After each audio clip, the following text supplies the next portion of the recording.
empezamos la sesión de la pandemia por COVID, un momento de la verdad para la psiquiatría de enlace. Y presentan Jesús Artal Simón y Luis Gaite Pindado, del Servicio de Psiquiatría del Hospital Universitario de Marqués de Valdecilla, como en Santander.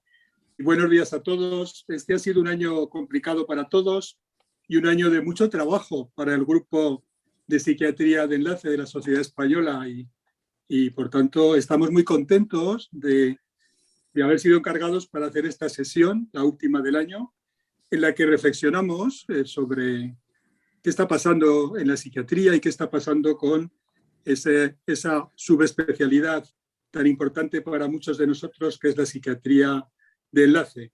Haré yo una primera intervención en un vídeo que intentará tocar lo más emotivo de todos nosotros y después mi compañero Luis Gaite pues, nos dará los datos sobre lo que hemos estado haciendo en nuestro hospital. Entonces, Guillermo, sin más, cuando quieras, entra vídeo. Estamos en un momento de la verdad para la psiquiatría de enlace. Nosotros, tras revisar los datos disponibles y reflexionar sobre nuestras experiencias en los últimos 22 meses, creemos que sí. En esta presentación analizaremos el alcance de lo vivido durante la pandemia y su impacto en la salud mental de la población, en la organización sanitaria y en nosotros, los profesionales de la salud. Revisaremos algunos datos del Hospital Marqués de Valdecilla y los resultados de una intervención específica con nuestros compañeros. También analizaremos el impacto de la pandemia en la salud mental de varios grupos de pacientes con patologías somáticas relevantes y crónicas, dentro de una iniciativa de investigación transversal de enlace con otros servicios del hospital. Nos han pasado muchas cosas y en estos casi 2 años, todas a la vez.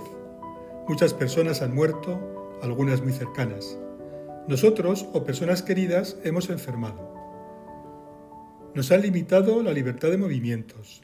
Hemos tenido que cambiar nuestras costumbres, nuestro modo de vivir y seguimos invadidos por la incertidumbre y el miedo, preocupados por nuestra salud y la de nuestra familia, por nuestro trabajo, por nuestro bienestar y por nuestra economía.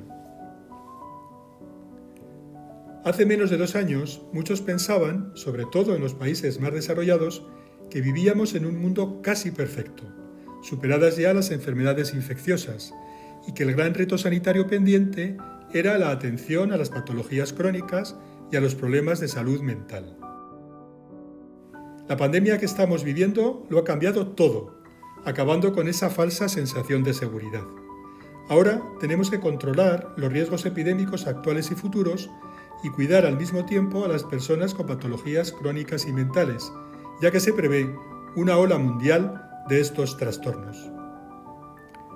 Además de las consecuencias directas de la pandemia en cuanto a personas infectadas y fallecidas en las sucesivas olas, la sobrecarga asistencial para el sistema sanitario y sociosanitario está repercutiendo en la atención a las patologías no COVID, muchas de ellas graves y crónicas. Del mismo modo, de forma no tan inmediata y más progresiva, la huella sobre la salud mental será profunda.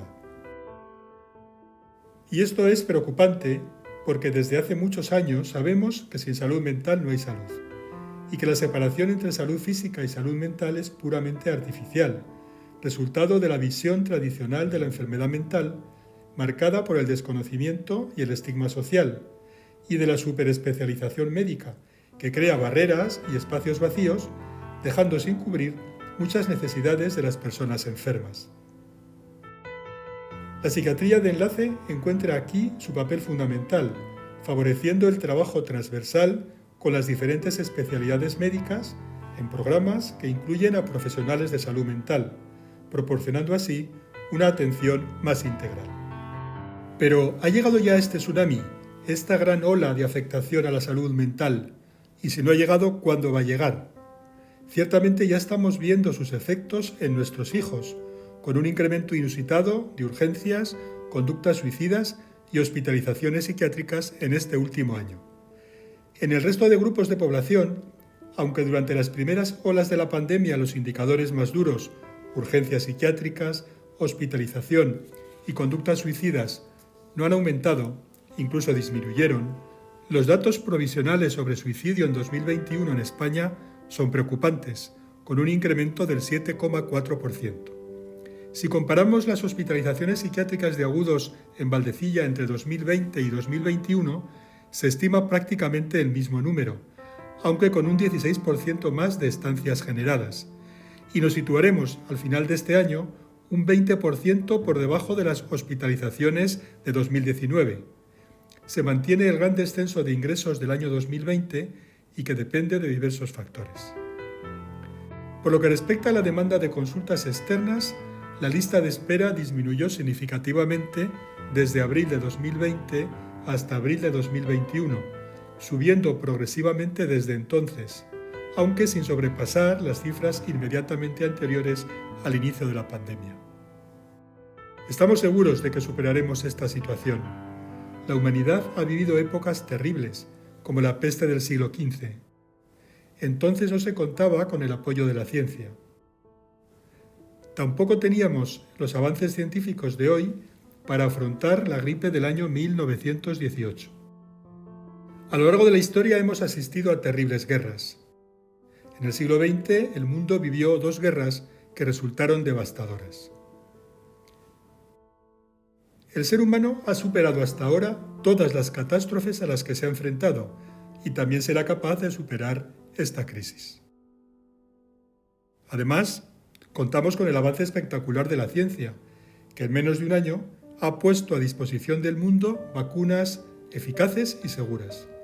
A pesar de los problemas políticos y de las brechas de desigualdad entre países, ya estamos viendo la salida de este largo túnel, avanzando hacia el control de la pandemia, superando la angustia inicial y el agotamiento de toda la sociedad y del sistema sanitario especialmente.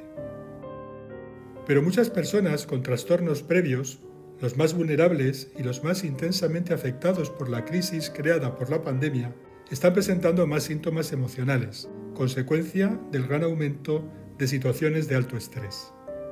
La respuesta a situaciones de estrés fue descrita por Hans Selye en el Síndrome General de Adaptación, con 3 fases diferenciadas: fase de alarma, fase de resistencia y fase de agotamiento. Los acontecimientos vitales negativos, amenazas o pérdidas, generan una respuesta de tensión emocional y vigilancia. Esta carga alostática, manejada de forma constructiva, permite al organismo adaptarse, recuperar la homeostasis y aumentar la resistencia. Cuando el estrés y la sobrecarga son muy prolongados o extraordinariamente intensos, las respuestas fisiológicas se agotan. La carga alostática impide recuperar la homeostasis. En los organismos más vulnerables aparecen los síntomas y los trastornos. Los estresores generales de la pandemia para toda la población se pueden resumir en amenazas, incertidumbres y duelos complicados por la pérdida de seres queridos y de logros y metas en la vida. Entre las amenazas a la salud, el contagio propio y de familiares, el pronóstico incierto, la escasez de medios de protección, pruebas y tratamientos, y en la primera fase de la pandemia especialmente, el temor a la propia muerte. Entre las amenazas a la economía, el desempleo y el cierre de empresas. También debemos tener en cuenta la amenaza que para la libertad ha supuesto el confinamiento y la incertidumbre generada por los mensajes y protocolos variables, cambiantes y contradictorios. En población general, no afectada por el COVID ni en estado de cuarentena, las cifras de malestar psicológico comunicadas, sobre todo angustia, llegan al 30%, siendo más grave en un 5% de la población. En personas en cuarentena, las cifras de estrés superaron el 70%, depresión el 40% y ansiedad el 30%, con más vulnerabilidad en mujeres y con menor gravedad de lo esperado. Los estudios apoyan la necesidad de programas de apoyo emocional.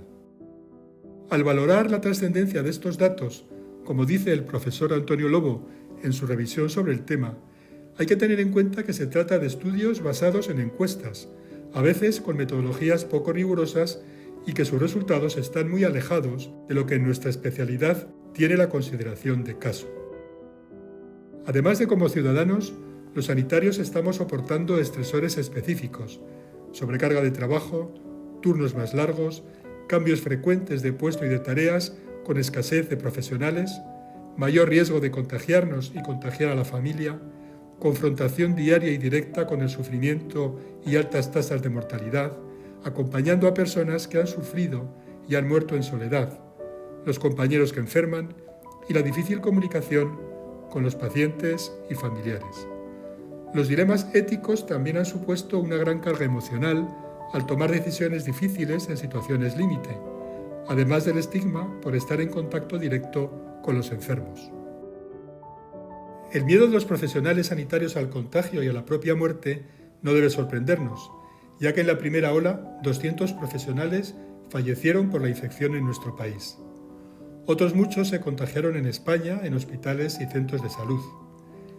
En Valdecilla, entre marzo y mayo de 2020, hubo una incidencia acumulada que superó el 2,3% entre los sanitarios, especialmente facultativos y residentes, seguidos por profesionales de enfermería, sobre todo en algunos servicios.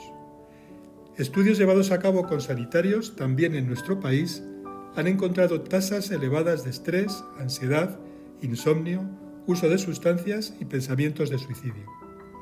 Médicos en contacto directo con pacientes COVID manifestaron tasas más elevadas de insomnio, ansiedad, depresión, somatizaciones, síntomas obsesivo-compulsivos y estrés postraumático, con sensación de haber traicionado lo que es correcto hacer.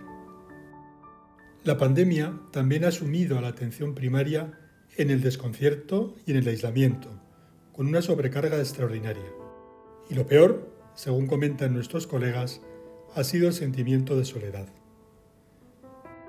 Según han manifestado las organizaciones profesionales de enfermería, las sucesivas olas de la infección han ido arrollando la salud mental de este colectivo. Las 3 fases del síndrome general de adaptación de Selye también pueden observarse en las organizaciones como el sistema sanitario, un hospital o un servicio determinado. Nos preguntamos, ¿qué ha pasado? ¿Cuál ha sido el impacto en nuestros pacientes y en nuestros profesionales? En la primera fase, de alarma, se siente el impacto tremendo de la agresión, en este caso del ataque del virus. En ese momento de colapso se hace una rápida valoración de daños, con recuento de bajas y una primera reorganización, no bien planeada, de los recursos que nos quedan. Se trata de parar el primer golpe. En la segunda fase, de resistencia, se trata de contraatacar, pero de una manera mejor planeada y adecuada a las diferentes situaciones. Cada organización, cada hospital, cada servicio tiene sus peculiaridades. En el caso del servicio de psiquiatría del Hospital Valdecilla, tras reorganizar algunos programas y liberar las camas de media estancia para pacientes COVID, trasladando pacientes a un hospital concertado, contraatacamos mediante consultas telefónicas con la mayor parte de nuestros pacientes, potenciando las videoconsultas y poniendo en marcha programas de apoyo emocional para pacientes, familiares y profesionales sanitarios. El objetivo, teniendo en cuenta la larga duración de esta crisis, es evitar a toda costa llegar a la fase de agotamiento, de la que pueden derivarse consecuencias para la organización y para nuestra propia salud. Cuando nos preguntamos qué hemos aprendido en esta crisis, nosotros respondemos que hemos reforzado nuestro compromiso con la comunicación. Desde el Servicio de Psiquiatría impulsamos el lema «Comunicación es vida», apoyando la idea de que la comunicación es un arma muy eficaz contra la enfermedad, comunicación entre los sanitarios, con los pacientes, con sus familiares, con los más vulnerables, comunicación con toda la sociedad. También hemos aprendido el enorme valor del apoyo emocional a nuestros compañeros y el valor de la coordinación entre todos los servicios del hospital. Una idea que ha ido cobrando más importancia es que las organizaciones deben apoyar a sus miembros para ir construyendo la resiliencia en los equipos, con un enfoque más preventivo que curativo, con intervenciones rápidas que la mayoría de las veces resultan sencillas si existe esa voluntad de actuar. También se debe fomentar un liderazgo de los equipos adecuado a los malos tiempos, a las épocas de crisis. Los líderes del hospital y de las organizaciones sanitarias deben fomentar la comunicación honesta, la corresponsabilidad, la humanidad y la humildad. El apoyo entre colegas es absolutamente crucial para detectar antes y mejor los problemas, ofreciendo la oportunidad de hablar, orientando hacia los recursos de apoyo y a un correcto autocuidado.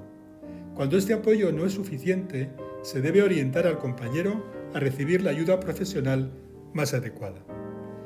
Comprometidos con el valor del apoyo entre colegas, en el Servicio de Psiquiatría del Hospital Valdecilla pusimos en marcha esta iniciativa en marzo de 2020, el Programa de Apoyo Emocional para Profesionales. Se inició en los primeros meses de la pandemia, los más duros, y estaba dirigido también a pacientes y familiares. El programa incluía 2 tipos de actuaciones: las visitas de apoyo presencial a las diferentes plantas en las que se atendían pacientes COVID y las intervenciones no presenciales, fundamentalmente a través de contactos telefónicos. Como resumen os diré que si consideramos cada contacto presencial con un compañero como una dosis de apoyo emocional, en ese periodo repartimos casi 1000 dosis, con cerca de 4000 minutos de apoyo. Las líneas fundamentales de estas visitas presenciales de apoyo emocional eran sencillas. La primera, no molestar, no estorbar.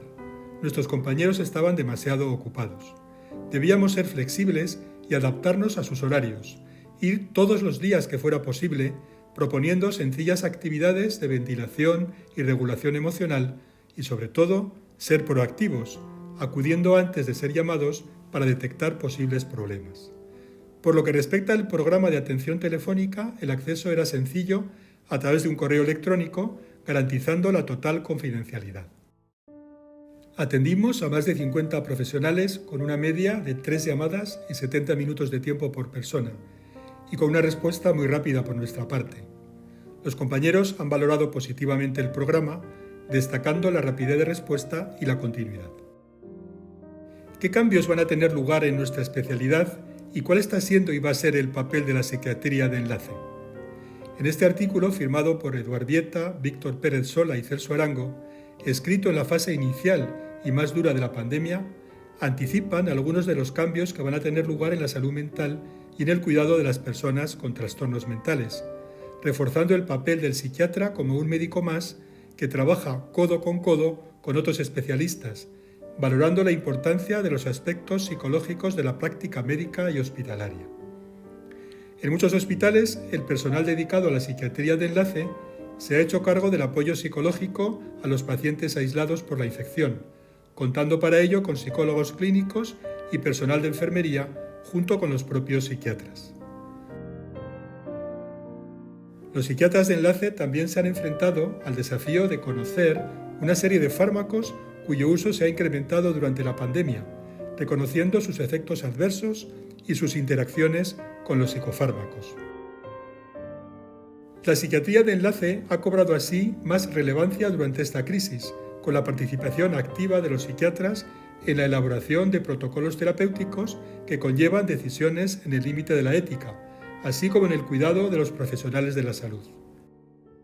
Es de esperar que se reconozca y se potencie la importante labor de los equipos de psiquiatría de consulta y enlace.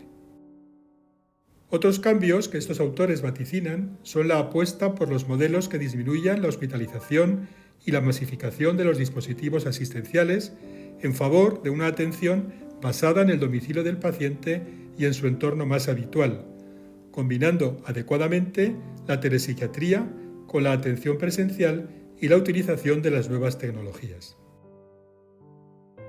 ¿Qué respaldo va a tener la psiquiatría por parte de la Administración? ¿Qué dice el Gobierno? Tras una elaboración apresurada y, en mi opinión, escasamente participativa, se acaba de presentar la Estrategia de Salud Mental del Sistema Nacional de Salud para el periodo 2021-2026. Este plan consta de 10 líneas estratégicas de actuación que, en general, recorren lugares bastante comunes en comparación con estrategias anteriores. Incluye un capítulo titulado Salud mental en tiempos de pandemia, partiendo de los resultados de la Encuesta Europea de Salud en España y la del Centro de Investigaciones Sociológicas, el famoso CIS, tan controvertido por sus actuaciones en los últimos tiempos. Propone prestar especial atención a los efectos psicológicos de la pandemia en la población y a la fatiga pandémica, especialmente en los grupos más vulnerables, haciendo una mención expresa a los adolescentes y a los profesionales sanitarios. No puedo resistirme a hacer algunos comentarios sobre el documento de la estrategia. El término psiquiatría suele aparecer con connotaciones negativas. Así, Cuando se habla de aspectos positivos, visión, misión y proyectos, se utiliza el término salud mental, pero se considera una amenaza la psiquiatrización de los problemas de la vida en el análisis DAFO, y también cuando se habla de la promoción de la salud cuaternaria, señalando los daños causados por los tratamientos psiquiátricos. También hay un enfoque negativo del hospital como dispositivo de salud mental, al apostar por una mayor inversión en programas comunitarios, olvidando que el modelo comunitario, tal y como fue concebido, incluye a la unidad de agudos y a la psiquiatría de enlace, excluyendo solamente al hospital psiquiátrico tradicional. Comunitario no es sinónimo, ni mucho menos, de ambulatorio. Como seguramente sucede en vuestras comunidades, el futuro de la psiquiatría en nuestros hospitales pasa por demostrar nuestra capacidad para participar y a veces liderar proyectos transversales de investigación-acción con otros servicios, incrementando el conocimiento sobre el malestar psíquico de los pacientes médico-quirúrgicos y mejorando la detección y el abordaje de los problemas psicológicos que presentan nuestros compañeros. Diferentes especialidades están constatando las repercusiones negativas que la pandemia y el periodo de alarma sanitaria han tenido sobre la evolución, la conducta y la adherencia terapéutica de sus pacientes. En este contexto han surgido iniciativas para cuantificar estos efectos e implementar estrategias de seguimiento y apoyo con el fin de prevenir estas conductas perjudiciales para su enfermedad, utilizando fundamentalmente técnicas de comunicación y de información, así como atender las necesidades de tratamiento en los casos detectados. Junto con el programa de apoyo emocional a profesionales del hospital, nuestro servicio planteó la iniciativa de llevar a cabo un estudio sobre el impacto de la pandemia en los pacientes atendidos en Valdecilla, con una metodología transversal y colaborativa. Ya hemos iniciado trabajos en esta línea con algunos servicios del hospital y esperamos que otros servicios se vayan incorporando a este proyecto, compartiendo objetivos y metodología. El paquete de herramientas está compuesto por 5 módulos, además del consentimiento informado y de un apartado para comentarios, y prevé un seguimiento longitudinal de las personas incluidas en el proyecto. Los primeros 5 módulos, consentimiento informado, datos sociodemográficos generales, influencia COVID, percepción de salud y salud mental, son comunes para todos los servicios participantes. Cada servicio, por su parte, elabora y aplica un módulo específico para el grupo de pacientes que incluirá en el seguimiento.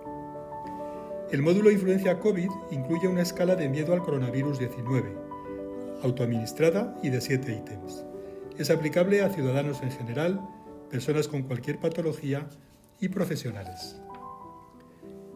Sería una gran noticia para nosotros que cualquiera de los equipos de psiquiatría de enlace que estáis conectados en este momento participaseis en esta iniciativa involucrando a especialidades de vuestros respectivos hospitales.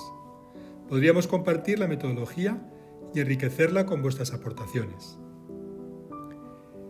En los próximos 17 minutos, mi compañero Luis Gaite comentará con detalle los resultados del programa de apoyo emocional a nuestros compañeros, el impacto emocional en un grupo de profesionales de enfermería, así como los datos provisionales de los primeros 3 grupos de pacientes evaluados en el estudio transversal con otros servicios del hospital. Por mi parte, quiero terminar con un mensaje positivo. Creo que el optimismo puede ser una herramienta fundamental para superar cualquier crisis y que nuestra especialidad, y dentro de ella la psiquiatría de enlace, será capaz de asumir el papel que le corresponde en el sistema sanitario.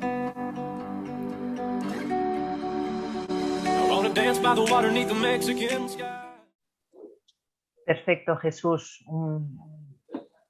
Felicidades por el vídeo. Excelente. Ahora Luis Gaite sigue con la segunda parte. Recordad que al final podéis hacer comentarios, preguntas. Luis, cuando quieras puedes compartir.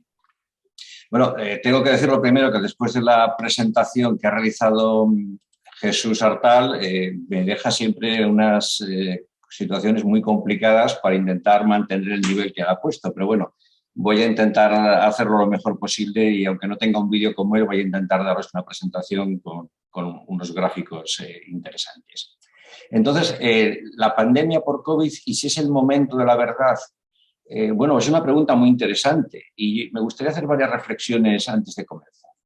En primer lugar, lo que voy a hacer es explicar otros grandes bloques de actividades. Por un lado, los programas de apoyo a la salud mental que hemos desarrollado desde la época COVID, desde el inicio de la época COVID, con profesionales y con pacientes y familias, y os explicaré un poco más en detalle lo que aparece aquí en esta gráfica. Y en la segunda parte de la presentación hablaremos de esos estudios que hemos realizado para valorar el impacto de la salud mental en diferentes grupos de pacientes aquí en nuestro hospital. ¿Qué me interesaría señalar? Bueno, en primer lugar, yo no sé si estarán ustedes de acuerdo conmigo en si realmente el COVID o la pandemia COVID es un factor estático o es un factor dinámico. Y me refiero a que en este momento, y este es un gráfico de fuentes, la fuente de datos es el Carlos III, hablamos de varios periodos epidémicos o las famosas olas que aparecen en los medios de comunicación. La primera, la segunda, la tercera, cuarta, quinta y ya parece que estamos con la sexta. Esas olas han tenido lugar en diferentes momentos temporales y con diferente intensidad en cuanto al número de personas que se han visto afectadas o cómo esta afectación ha podido manifestarse a nivel de salud mental. Y eso, por ejemplo, yo creo que ha influido en cómo han discurrido los programas que nosotros hemos puesto en marcha. Si retrocedemos a cuando empezó todo esto, aproximadamente sobre febrero, en marzo del año 2020, de repente nos empezaban a llegar noticias de China de una nueva infección que afectaba a muchas personas, empezamos a leer artículos, pero todavía estaba muy lejos y de repente nos la encontramos aquí. Pero caray, parece que esta pandemia, una pandemia como esta y con estas características no se ha visto muchas veces en la historia, pero sí que en psiquiatría teníamos conocimiento de, y pongo un libro que yo tenía por ahí en un armario de lo que es la psiquiatría en épocas de pandemias. Y yo creo que varios de los principios fundamentales que defendía ese libro quizá no tuvo en cuenta el uso de nuevas tecnologías como ha ocurrido ahora, pero esos tres principios eran clásicos y han sido muy válidos. Primero, no todas las personas van a tener problemas de salud mental por el hecho de que nos enfrentemos a una pandemia.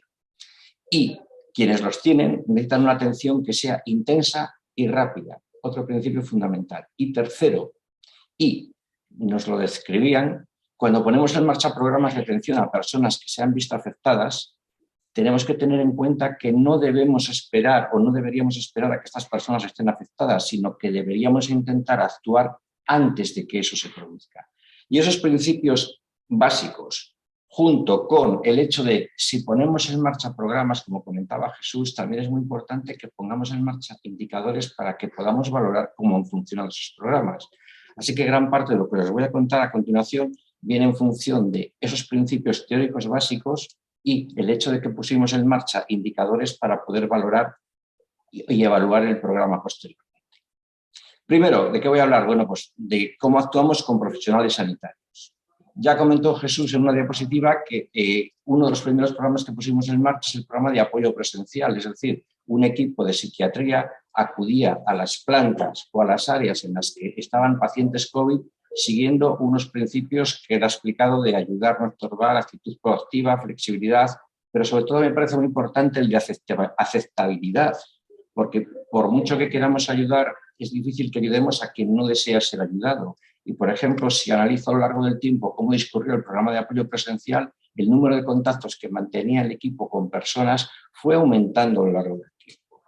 Entonces, este programa le pusimos en marcha en marzo de 2020 y estuvo activo hasta el 15 de mayo de 2020. ¿Por qué dejó de funcionar?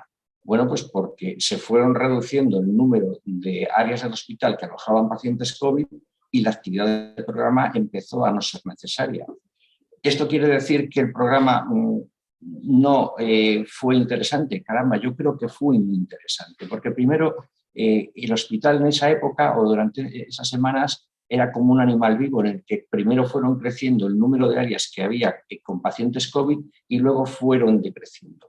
Y los miembros del equipo se fueron adaptando a visitar esas zonas con flexibilidad adecuada. Empezaron a mantener contactos y durante las primeras semanas había veces que incluso se les miraba con desconfianza. En alguna planta se les dijo que allí no eran necesarios. Al pasar unos días esa situación fue cambiando y si analizo al final qué ocurrió, pues los contactos con personas que estaban en esas zonas, Jesús dijo 1000, bueno, debería ser exacto, 943. Y si esto hubiéramos sido, en lugar de apoyo emocional, hubiéramos ido dispensando otro tipo de píldoras, pues son 943 píldoras que se utilizaron durante esos días. Y el tiempo real de trabajo, de contacto, de actividades individuales o de actividades grupales que se desarrolló fue unas 65 horas por parte del equipo. Y todo esto al final, ¿cómo fue valorado? Bueno, pues pasamos a una encuesta de satisfacción, las puntuaciones fueron altas, como casi siempre suelen ser las encuestas de satisfacción, pero lo que me parece muy importante es la parte de valoraciones finales espontáneas que salían. Y yo he puesto varias. Bueno, pues primero, muchos profesionales que inicialmente miraron con desconfianza la actuación del equipo de apoyo emocional proveniente de psiquiatría, al final dijeron gracias por todos, juntos lo hemos necesitado, menos mal que habéis estado ahí, e incluso nos daban recomendaciones sobre cómo podríamos hacerlo mejor si volviese a ser necesario poner en marcha este tipo de equipo. Con lo cual, yo creo que este programa cumplió varios de los objetivos con los que nació. La actividad del programa de apoyo telefónico fue para personas que ya requerían un nivel de atención superior. Hemos atendido a 46 personas, 43 mujeres y 3 hombres, un compromiso muy claro. Atendíamos con rapidez en las primeras 24 o 72 horas en un 90% de los casos y garantizábamos confidencialidad. Un profesional que se pusiera en contacto con nosotros no tenía por qué ser reflejado en la historia clínica si no lo desea. ¿Cómo ha sido la evolución del programa? Pues yo decía de las diferentes fases del COVID. No es psiquiatría en tiempos de COVID. Psiquiatría en qué momento COVID. Porque si vemos, la mayoría de nuestra actividad se concentra durante el segundo trimestre del 2020, va descendiendo en el tercer trimestre, el último prácticamente en diciembre fue inexistente, tuvimos un pequeño repunte en el primero y el segundo trimestre del 2021 y a partir de ahí dejamos de recibir peticiones de apoyo. Luego, claramente, la mayoría del apoyo emocional que proporcionamos está más relacionado con la primera hora.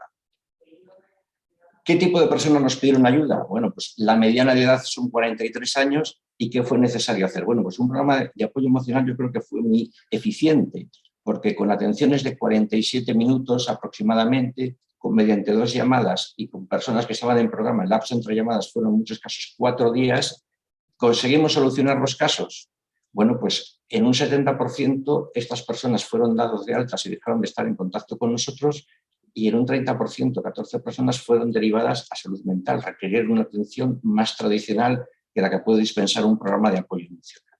Luego, realmente, el programa yo creo que fue apreciado por las personas que estuvieron en él y, por ejemplo, tuvo repercusión en la prensa en Cantabria a finales del año 2020 con 2 personas, un médico y una auxiliar de enfermería que contaban su situación, cómo habían llegado a necesitar apoyo emocional y lo importante que había sido para ellos disponer de este tipo de programa en ese momento de crisis en su vida.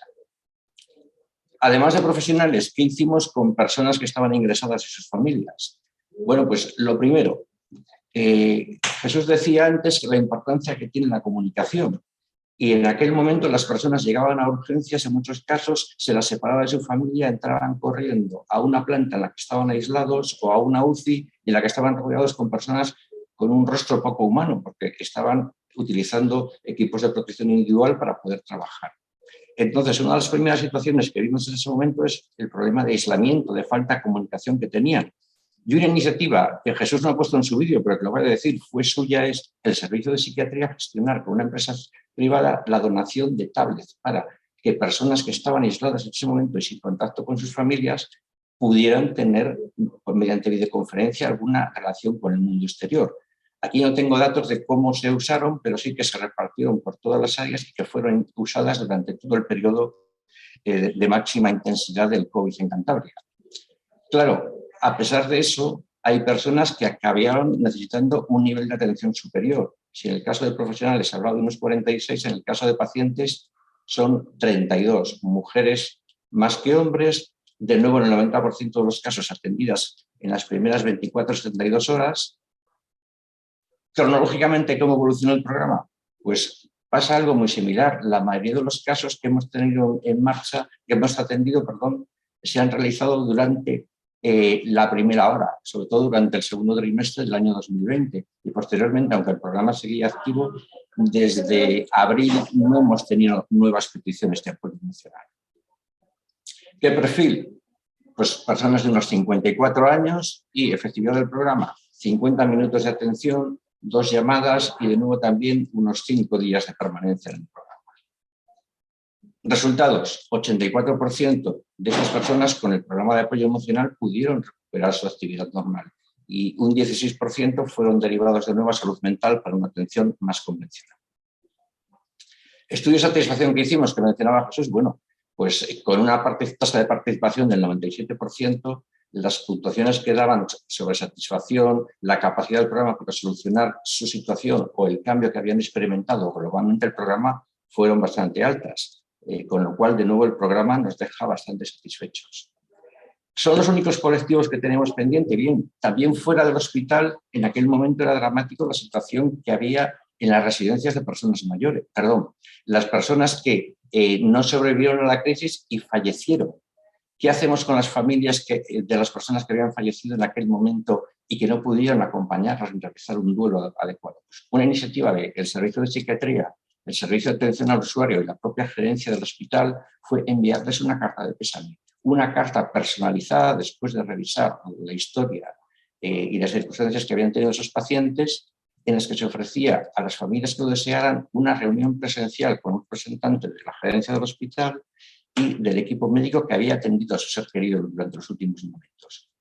En Cantabria hubo unas 124 personas que fallecieron en zonas COVID en esa situación, aún sin COVID confirmado, y aproximadamente 12 familias solicitaron esta reunión presencial en el hospital. Y creo que es una medida que también contribuyó a mejorar la situación de esas familias. Y el otro grupo que teníamos que requería una atención importante son las personas en residencias de mayores. Y creo que las noticias que hubo en la prensa en esos momentos fueron muy impactantes para todos nosotros y fue el grupo que tuvo una gran mortalidad y en aquel momento no había vacuna, los que permanecían en las residencias estaban aislados en sus habitaciones y sin contacto con el exterior. Bueno, pues en este caso pusimos en marcha un programa de apoyo a esos centros residenciales con un equipo mixto, que había psiquiatra y había geriatra, y analizamos que de las 32 residencias de mayores que había en nuestra zona, 7, es que no veo bien la pantalla, contactaron con nosotros, con las personas del equipo, y eso hizo que se generaran unas 150 consultas, la mayoría por teléfono o por videoconferencia, pero un 12% de esas consultas fueron presenciales con el desplazamiento de la persona para que fuera vista por el equipo en aquellos momentos, fundamentalmente, o la 1. ¿Tengo aquí estudio de satisfacción? No. ¿Hemos tenido alguna queja, alguna reclamación con relación al funcionamiento del equipo? No. Cuando estaba presentando esta charla, el día 12 de diciembre recibimos una carta de un familiar, un mensaje, un email, agradeciendo cómo se había tratado a su madre y cómo el equipo había contribuido al mayor bienestar de su ser querido durante esta fase de su vida, incluso reclamando que hiciéramos algo más. Lo positivo del COVID es que este programa que pusimos en marcha con el COVID sigue en marcha, continúa actuando en la actualidad y desde luego desde la residencia de ancianos se ha valorado positivamente la actuación que hemos tenido. Bueno, pues después de la parte de programas de apoyo a la salud mental, ¿qué estudios hemos puesto en marcha para valorar impacto del COVID en pacientes o en profesionales? Bueno, pues voy a hablar fundamentalmente de 3 estudios, aunque tenemos un cuarto que estamos cerrando ahora, pero que todavía no dispongo de datos. Y me interesa señalar que se han hecho en momentos temporales diferentes. El estudio sobre el impacto en personas con trasplante hepático que hicimos junto con el servicio de digestivo se realizó a finales de la primera ola. El de diabetes tipo 1 en personas que además tienen un dispositivo, una bomba para regular, para controlar la situación de su glucemia, se hizo durante al finales de año, final de la fase 2. Y el estudio en profesionales, el impacto que había tenido en profesionales, sobre todo en enfermería de primera línea en tratamiento con pacientes COVID, se hizo a finales de la tercera ola, marzo-abril de este año. Bueno, un poco la metodología la ha comentado Jesús. Queríamos un sistema que se pudiese utilizar las nuevas tecnologías, las encuestas online, que eran muy frecuentes en ese momento. Pero queríamos saber cuál era nuestra población, porque hemos visto muchas encuestas que nos dan resultados, pero no sabemos la población de la que partía. Y teníamos una serie de baterías de kits comunes que podíamos emplear y que podían variar en función de preguntas, por ejemplo, aquí pone trasplante hepático, de los ítems que fueran más importantes para el servicio con el que queríamos trabajar en ese momento. Un punto importante, tasas de respuesta. Claro, trabajábamos con cortes de población muy implicada que estaba en contacto con servicios y que sabíamos exactamente de qué población partíamos. 278, 692, 1251 en el caso de profesionales. Pacientes o profesionales que sabían que se iba a realizar el estudio y hemos visto el total de respuestas que hemos obtenido. Entonces, si sigo un mecanismo tradicional de contar la tasa de respuesta, pues el primer estudio tenía un 49%, el segundo un 35% y el segundo un 19%. Esto lo explico para un poco ganar o perder credibilidad con lo que voy a contar a continuación. Pero con nuevas tecnologías también puedo hacer otra contabilidad, es decir, yo he enviado emails, pero el sistema me permite saber qué usuarios sí que han visto o no han abierto el email. Entonces, si calculo la respuesta en función de los que sí han abierto el email, mis tasas de respuesta son del 70 y pico por ciento, del 55%, con lo cual he mejorado un poco la representatividad de mi muestra, aunque no he perdido la lectorización, pero también en los estudios ha ocurrido. Entonces, en primer lugar, antes de hablar de resultados, voy a hablar de cuántas personas nos han respondido. Y estas son las personas que nos han respondido y de qué forma las podemos valorar. Luego, ¿nuestros datos son similares a los que han aparecido en otros estudios? Bueno, pues realmente no tenemos esa situación de tormenta tan perfecta que hemos hablado o que hemos visto publicado en otros datos. Por ejemplo, si valoro con el Euroqual la situación en pacientes y son pacientes que tenían problemas de salud física, un trasplante hepático, una diabetes tipo 1, caramba, la valoración que me hacían era aproximadamente un 70-71%, luego su propia percepción de salud no era tan mala. Luego, no hemos valorado síntomas al poder utilizar instrumentos autoadministrados de valoración, podíamos detectar casos. Por ejemplo, problemas para dormir, que era un síntoma que solamente exploramos en los casos en que realmente había. En el caso del trasplante hepático, el 60% nos decían que no habían tenido problemas. En la diabetes 50% y en enfermería, precisamente los profesionales son los que más problemas referían. La ansiedad medida con una puntuación mayor de 9, 4, 16 o 24%. La capacidad de resiliencia, que parece que nos olvidamos de ella, pero que es nuestra capacidad de gestionar las crisis, el 70 al 65% en estos colectivos nos decían que tenían una alta capacidad de resiliencia con puntuación mayor de 3 en el BRS. Y ya un instrumento específico para detectar depresión, y si tenemos en cuenta la puntuación mayor de 15, que ya nos empieza a hablar de una depresión de una gravedad importante, en trasplante hepático un 4, en diabetes un 5 y en personal sanitario nos salía un 17% de personas que podían estar en esa situación. Entonces, para intentar ajustarme al tiempo, la pandemia, estamos en un momento de la verdad. Yo no sé si estamos en un momento, yo creo que vamos a estar en varios momentos de la verdad. La pandemia va a afectar la salud mental, la salud mental de nuestros pacientes o de nuestros compañeros. Creo que sí, lo que yo creo que hasta ahora estamos intentando reaccionar y adaptarnos al entorno y dar una respuesta adecuada. Y en ocasiones creo que lo estamos consiguiendo. ¿Nuestros datos son similares a otros que hay en otros estudios? Bueno, son ligeramente diferentes. También yo entiendo que puede ser por el momento que se han hecho los estudios y porque quizá la situación en Cantabria ha sido diferente que en otras comunidades. En cualquiera de los casos, es un problema que está ahí, que va a seguir estando, que es cambiante, y que yo creo que lo que sí es importante es que estemos en capacidad de dar una respuesta adaptativa a la gravedad de la situación que nos enfrentemos. Y muchas gracias por vuestra atención.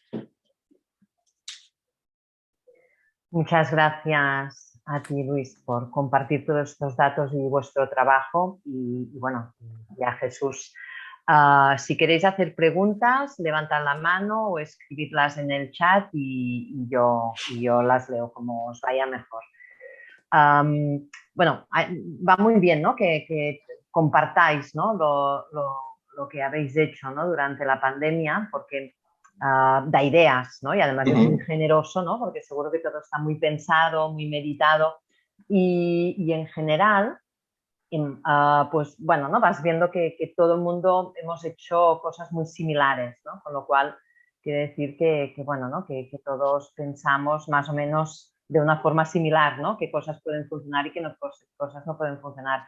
Lo que sí que me ha sorprendido, por ejemplo, yo estoy aquí en Vallebrón, ¿no? Y más o menos teníamos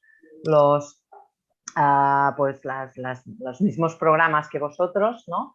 Y bueno, ¿no? La carta personalizada, ¿no? a las familias. Yo creo que esto es algo pues, que probablemente ayuda, ¿no? a poder sobrellevar el duelo, ¿no? Estos duelos tan terribles de no haber podido despedirte, ¿no? de la persona, ¿no? Y te cuentan unas historias las personas que han sufrido, ¿no? Que han estado en esta situación que son terribles. Si vosotros tuvierais, yo hago una pregunta, ¿no? Si tuvierais que escoger, ¿no? una de las vuestras de estas intervenciones, ¿no? Que os dijeran, solo podéis aplicar una. ¿Cuál creéis que en todos los aspectos, pues que pues elegiríais, ¿no? Tanto por eficacia como por eficiencia, como por satisfacción, como, bueno, ¿no? En general, ¿no? Que reuniera los mejores estándares, ¿no? ¿Y cuál de ellas aplicaríais? Yo personalmente me quedaría con el programa de apoyo a profesionales, porque cumple un doble objetivo, ¿no? Uno, lógico, cuidar a los que nos cuidan, y esto es fundamental, pero otro porque una cosa que hemos visto es que hemos ganado mucha presencia en el hospital. Toda crisis es una oportunidad y ojalá no hubiera habido una pandemia, pero nosotros hemos estado atentos y creo que el servicio de psiquiatría ahora es más conocido y es más respetado. Y la actitud que tiene ahora la gerencia, la dirección respecto a propuestas que le hagamos, no las van a hacer porque dicen que no tienen dinero. Pero nos lo dicen que si tuvieran dinero seríamos los que nos llevaríamos los proyectos. Entonces, a nosotros ahora nos saludan los compañeros el jefe de la UCI, que antes yo creo que nos miraban como que somos gente raras, que hablamos un lenguaje extraño. Por eso yo creo que desde el punto de vista del servicio me quedaría con esta intervención con profesionales. No sé qué dice Luis, ¿qué opina? Gemma, has hecho una pregunta muy difícil y ¿sabes por qué digo difícil? Porque es como al padre que le dices, escoge entre uno de tus hijos y estuvimos en la gestación de todos esos hijos. Pero, ¿cuál fue el germen que nos permitió poner en marcha prácticamente todos los demás? Pues mira, lo primero que nos pidieron fue lo que ha dicho Jesús, el programa de apoyo a profesionales. Y yo creo que es muy difícil que las personas puedan o los pacientes puedan estar bien cuidados si los profesionales no están bien apoyados. Y yo creo que en ese momento, y nosotros no estábamos en las UCIs, no estábamos en la urgencia en primera línea con los pacientes COVID, pero yo creo que yo a veces digo que es como la sensación de, yo tengo un extintor que está ahí en la esquina y afortunadamente no he usado nunca, pero me da tranquilidad saber que si pasa algo voy a poder recurrir a él. Y a pesar de que el número de personas que recurrieron al programa de apoyo emocional es bajo, como suele ser en la mayoría de los estudios que se han hecho en ese tipo, yo considero que ese programa fue muy importante. Y además también, y quizá redundo en lo que dijo Jesús, ha dado una gran visibilidad al servicio de psiquiatría dentro del propio hospital. Porque, por ejemplo, en el programa de apoyo presencial he comentado que en las primeras días o semana de actividad hubo sitios en que se les veía, bueno, voy a ser moderado, con escepticismo. Y al cabo de varias semanas de actividad, viendo lo que hacían y cómo lo hacían, ese trabajo fue reconocido. Yo creo que hemos contribuido a cambiar la imagen de la psiquiatría entre nuestros propios compañeros. Luego, quizás ese programa me quedaría con él. ¿Por qué? Porque es el más importante. No lo sé si es el más importante, pero sí que nos ha permitido poner en marcha muchos otros, porque después de que hicimos eso, pudimos ir desplegando otro tipo de actividades que quizá al principio se podían ver con más escepticismo y que luego se han visto como muy útiles y además eficientes. Además, ha habido una playa de ofertas de apoyo a personas, a población, colegio de psicólogos, colegio de médicos, teléfono de la esperanza, la propia consejería. Había mucha oferta de teléfonos, de programas, y este nos ha parecido el más centrado en el hospital, el más profesionalizado y efectivamente el que nos ha permitido tener un contacto directo con nuestros compañeros del hospital y también de primaria. bueno, probablemente todos estamos de acuerdo que realmente, bueno, probablemente es así, ¿no? Y algo que ha dicho Luis, ¿no? Que no es tanto la gente que haya podido consultar, sino el saber, ¿no? Que podían consultar, ¿no? Esto probablemente, bueno, pues ya da esa tranquilidad de que tienes el recurso en caso que lo necesites, ¿no? Yo que durante pues, los momentos, ¿no? De Matrixlock era del equipo que hacíamos las interconsultas a pacientes COVID, ¿no? Me decían en traumatología, me sorprendió incluso, ¿no? Que uno de los jefes me dijo, trae un papel para que quede el número donde tenemos que llamar si necesitamos ayuda a los profesionales, ¿no? Y me pareció que, bueno, que realmente pues era un servicio pues que causaba mucha satisfacción. Bueno, pues ya estamos llegando a las 9:30. No sé si alguien quiere comentar o si alguien quiere hablar de alguno de los programas, ¿no? de su centro que no han nombrado ni Jesús ni Luis, algo muy creativo e innovador.